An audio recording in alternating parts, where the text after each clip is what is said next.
Olá, sejam todos muito bem-vindos de volta ao projeto Bíblia em 365, projeto no qual em 365 dias nós efetuaremos a leitura da Bíblia completamente. E hoje, dia 1º de junho de 2022, os capítulos iniciais são segundo livro de Samuel, na verdade é o capítulo inicial, é o segundo livro de Samuel, capítulo 18. Eu sou o Mateus Ramos Pro e vamos lá. Segundo livro de Samuel, capítulo 18. Contou Davi o povo que tinha consigo e pôs sobre eles capitães de 1000 e capitães de 100. Davi enviou o povo, um terço sob comando de Joabe, outro terço sob o de Abissai, filho de Zeruia e irmão de Joabe, e o outro terço de Itai, o geteu. Disse o rei ao povo: Eu também sairei convosco. Respondeu, porém, o povo: Não sairás, porque, se formos obrigados a fugir, não se importarão conosco, nem ainda com a metade de nós morra, pois tu vales por 10.000 de nós. Melhor que será que da cidade nos preste socorro. Tornou-lhes Davi: O que vos agradar, isso farei. Pôs-se o rei ao lado da porta, e de todo o povo saiu a centenas e a milhares. Deu ordem o rei a Joabe, a Abissai e a Itai, dizendo: Tratai com brandura o jovem Absalão, por amor de mim. Todo o povo ouviu quando o rei dava ordem a todos os capitães acerca de Absalão. Saiu, pois, o povo ao campo a encontrar-se com Israel, e deu-se a batalha no bosque de Efraim. Ali foi o povo de Israel batido diante dos servos de Davi. E naquele mesmo dia houve ali grande derrota, com a perda de 20.000 homens, porque aí se estendeu a batalha por toda aquela região. E o bosque, naquele dia, se consumiu mais gente do que a espada. A morte de Absalão, versículo 9. Indo Absalão montado no seu mulo, encontrou-se com homens de Davi. Entrando o mulo debaixo dos ramos espessos de um carvalho, Absalão, preso nele pela cabeça, ficou pendurado entre o céu e a terra. E o mulo que ele montava passou adiante. Vendo isto, um homem fez saber a Joabe e disse: Vi Absalão pendurado num carvalho. Então disse Joabe ao homem que lhe fizera saber: Viste-o, porque logo não o feriste ali, derrubando-o por terra? E forçoso me seria dar-te 10 moedas de prata e um cinto. Disse, porém, o homem a Joabe: Ainda que me pesassem as mãos 1000 moedas de prata, não estenderia a mão contra o filho do rei, pois bem ouvimos que o rei te deu ordem a ti e a Abissai e a Itai, dizendo: Guardai-me o jovem Absalão. Se eu tivesse procedido traiçoeiramente contra a vida dele, nada disso se esconderia ao rei, e tu mesmo te oporias. Então disse Joabe: Não devo perder tempo assim contigo. Tomou 3 dardos e traspassou com eles o coração de Absalão, estando ele ainda vivo no meio do carvalho. Cercaram-no 10 jovens que levavam as armas de Joabe e feriram a Absalão e o mataram. Então tocou Joabe a trombeta e o povo voltou a perseguir a Israel, porque Joabe deteve o povo. Levaram Absalão e o lançaram no bosque, numa grande cova, e levantaram sobre ele muito grande montão de pedras. Todo Israel fugiu, cada um para a sua casa. Ora, Absalão, quando ainda vivia, levantara para si uma coluna, que está no vale do rei, porque dizia: Filho nenhum tenho para conservar a memória do meu nome.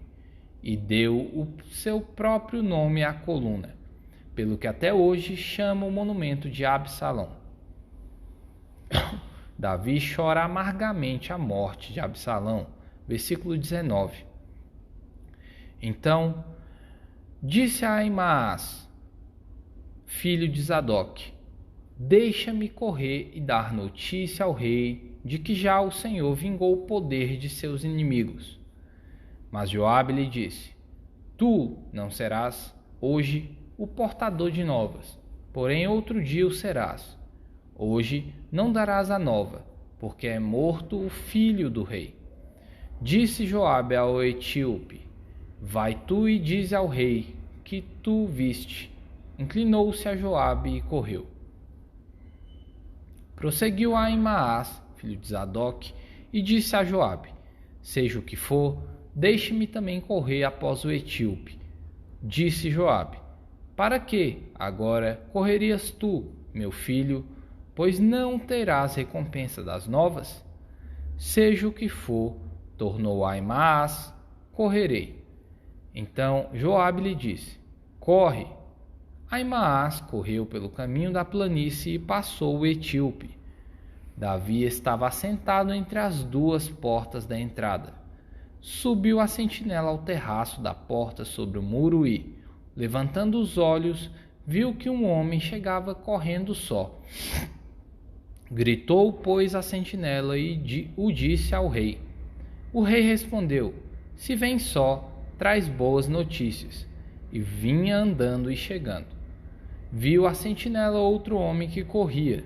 Então gritou para a porta e disse: eis que vem outro homem correndo só. Então disse o rei: também este traz boas novas. Disse mais a sentinela: devo-o correr primeiro? Vejo-o correr do primeiro. Parece-se o correr de Ahimaás, filho de Zadok. Então disse o rei: este homem é de bem e trará as boas novas. Gritou Ahimaás e disse o rei: paz. Inclinou-se ao rei com o rosto em terra e disse: bendito seja o Senhor, teu Deus, que nos entregou os homens que levantaram a mão contra o rei meu senhor. Então perguntou o rei: vai bem o jovem Absalão? Respondeu Ahimaás: vi um grande alvoroço quando Joabe mandou o teu servo, ó rei, porém não sei o que era. Disse o rei: põe-te ao lado e espera aqui. Ele se pôs e esperou. Chegou o etíope e disse: boas novas ao rei, meu senhor. Hoje o Senhor te vingou do poder de todos os que se levantaram contra ti. Então disse o rei ao etíope: vai bem o jovem Absalão? Respondeu o etíope: sejam como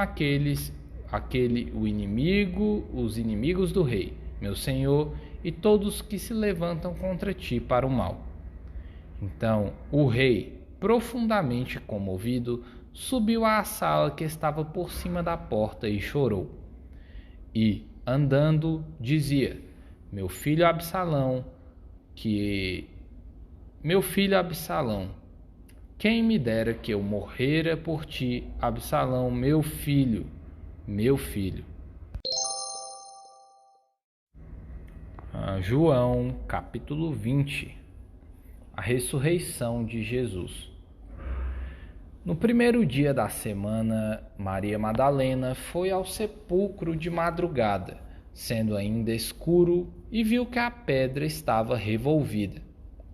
Então correu e foi ter com Simão Pedro e com o outro discípulo, a quem Jesus amava, e disse-lhes: tiraram do sepulcro o Senhor, e não sabemos onde o puseram. Saiu, pois, Pedro e o outro discípulo e foram ao sepulcro. Ambos corriam juntos, mas o outro discípulo correu mais depressa do que Pedro e chegou primeiro ao sepulcro. E, abaixando-se, viu os lençóis de linho. Todavia não entrou. Então Simão Pedro, seguindo-o, chegou e entrou no sepulcro.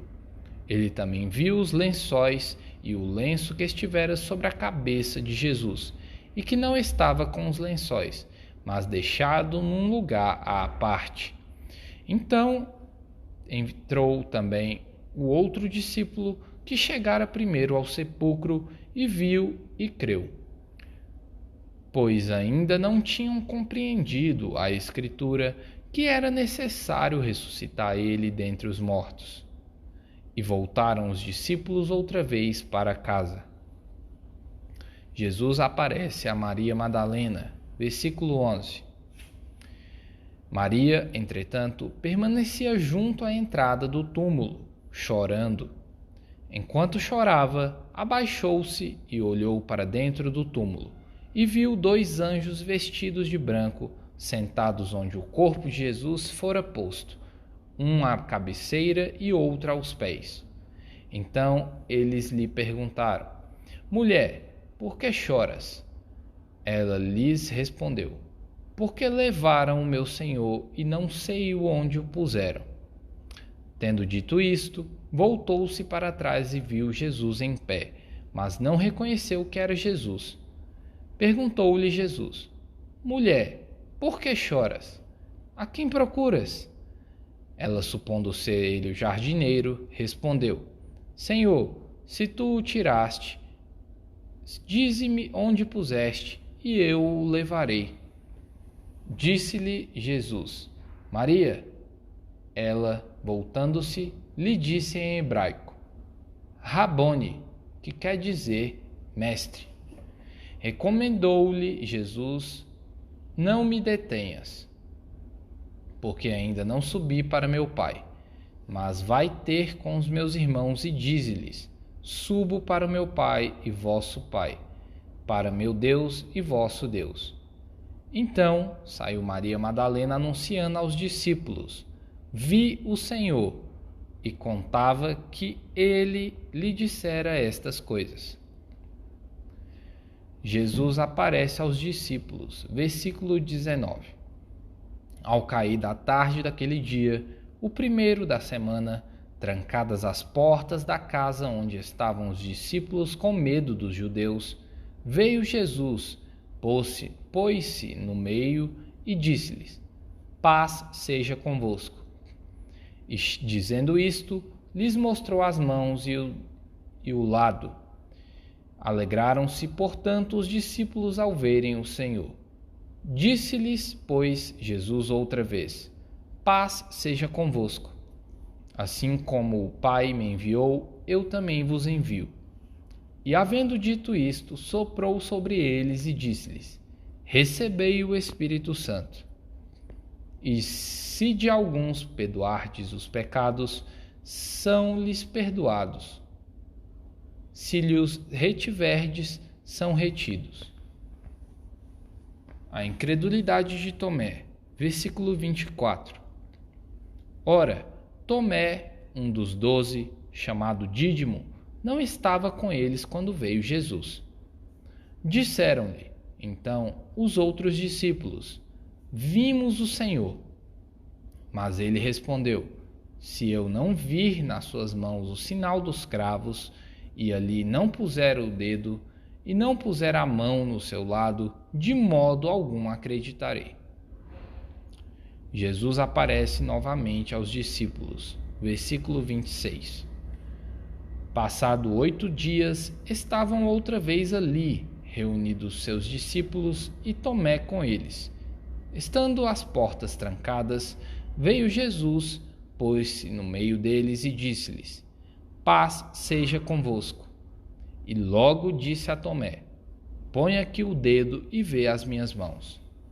Chega também a mão e põe-na no meu lado. Não sejas incrédulo, mas crente. Respondeu-lhe Tomé: Senhor meu e Deus meu. Disse-lhe Jesus: Por que me viste, creste? Bem-aventurados os que não viram e creram. O objetivo deste evangelho, versículo 30. Na verdade, fez Jesus diante dos discípulos muitos outros sinais que ainda não estão escritos neste livro. Estes, porém, foram registrados para que creiais que Jesus é o Cristo, o Filho de Deus, e para que, crendo, tenhais vida em seu nome. Salmos capítulo 119, versículos 153 ao 176. Atenta para a minha salvação e livra-me, pois não me esqueço da tua lei. Defende a minha causa e liberta-me. Vivifica-me segundo a tua promessa. A salvação está longe dos ímpios, pois não procuram os teus decretos. Muitas, Senhor, são as tuas misericórdias. Vivifica-me segundo os teus juízos. São muitos os meus perseguidores e os meus adversários. Não me desvio, porém, dos teus testemunhos. Não vi os infiéis e senti desgosto. Porque não guardam a tua palavra. Consideram em como amo os teus preceitos. Vivifica-me, ó Senhor, segundo a tua bondade. As tuas palavras são em tudo verdade desde o princípio, e cada um dos teus justos juízos dura para sempre. Príncipes me perseguem sem causa, porém o que o meu coração teme é a tua palavra. Alegro-me nas tuas promessas, como quem acha grandes despojos. Abomino e detesto a mentira, porém amo a tua lei. 7 vezes no dia eu te louvo pela justiça dos teus juízos. Grande paz têm os que amam a tua lei, para eles não há tropeço. Espero, Senhor, na tua salvação e cumpro os teus mandamentos. A minha alma tem observado os teus testemunhos. Eu os amo ardentemente. Tenho observado os teus preceitos e os teus testemunhos, pois na tua presença estão todos os meus caminhos. Chegue a ti, Senhor, a minha súplica, dá-me entendimento, segundo a tua palavra. Chegue a minha petição à tua presença. Livra-me segundo a tua palavra. Profiram louvor os meus lábios, pois me ensina os teus decretos. A minha língua celebra a tua lei, pois todos os teus mandamentos são justiça. Venha a tua mão socorrer-me, pois escolhi os teus preceitos. Suspiro, Senhor, por tua salvação. A tua lei é todo o meu prazer. Viva a minha alma para louvar-te. Ajudem-me os teus juízos. Ando errante como ovelha desgarrada. Procura o teu servo, pois não me esqueço dos teus mandamentos. Provérbios, capítulo 16, versículos 12 e 13. A prática da impiedade é abominável para os reis, porque com justiça se estabelece o trono.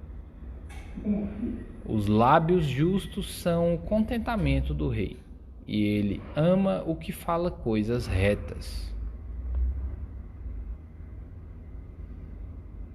O furor do rei são os mensageiros de morte, mas o homem sábio o apazigua. O semblante alegre do rei significa vida, e a sua benevolência é como a nuvem que traz chuva serôdia. Mais um belo episódio, espero que você tenha acompanhado e que alguma parte tenha te tocado. Coloque aí nos comentários se tocou, se não. Bom, primeiro dia aí desse mês. Lesh Lehar.